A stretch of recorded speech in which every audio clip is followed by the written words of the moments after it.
অসংখ্য ধন্যবাদ। দক্ষিণ আফ্রিকা বনাম ভারত 26 থেকে 30 ডিসেম্বর 1:30 PM মানে দুপুর 1টায় এবং আইসিসি প্রথম টেস্ট খেলা যাবে। তো সেই টেস্টে স্কোয়াড কী আছে এবং সমস্ত কিছু আলোচনা হবে এই ভিডিওতে। কোন জায়গায় খেলা হবে সেটাও বলা হয়েছে, super sports park cricket stadium, যেটা সাউথ আফ্রিকার মধ্যে কিন্তু অবস্থিত।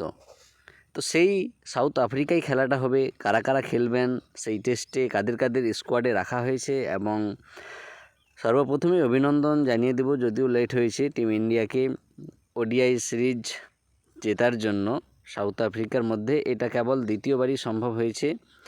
প্রথমবারে মেবি 2019 সালে সম্ভব হয়েছিল, এবং অ্যাট লাস্ট 2023 সালে KL রাহুলের নেতৃত্বে ভারতীয়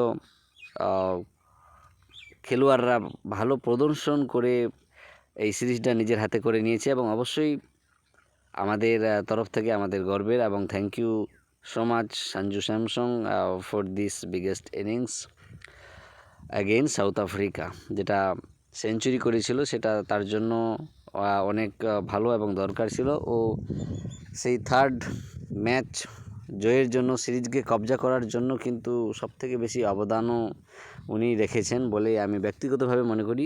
তো যাই হোক, আমরা এখন স্কোয়াড দেখে নেব, স্কোয়াডে কে কে আছেন।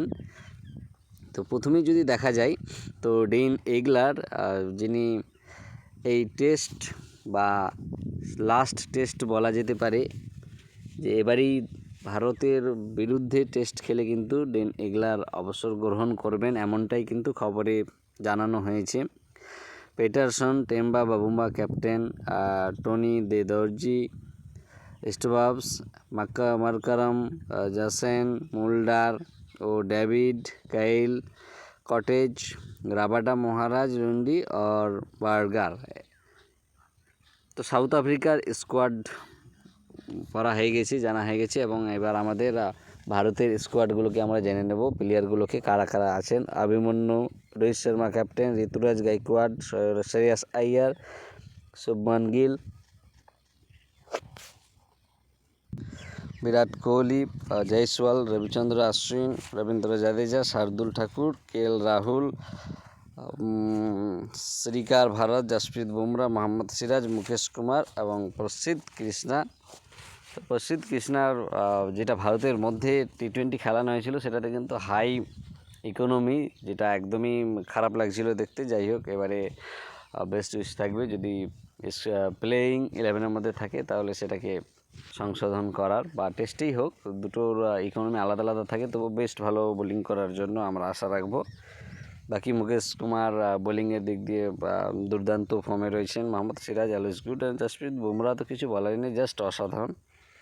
KL রাহুল অসাধারণ ব্যাটিং করেন। Shardul Thakur, Ravindra Jadeja, Ravichandran Ashwin, they are both of good spinner for test cricket. Virat Kohli awesome batting, Shubman Gill এখন ঠিক আছে, শ্রেয়াস আইয়ার গুড ব্যাটিং, গাইকোয়াড ঠিক আছে।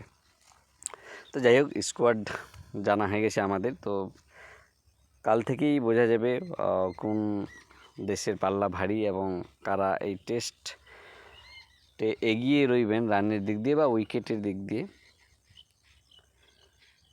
তো যাই হোক, সেটা কাল থেকেই দেখা যাবে।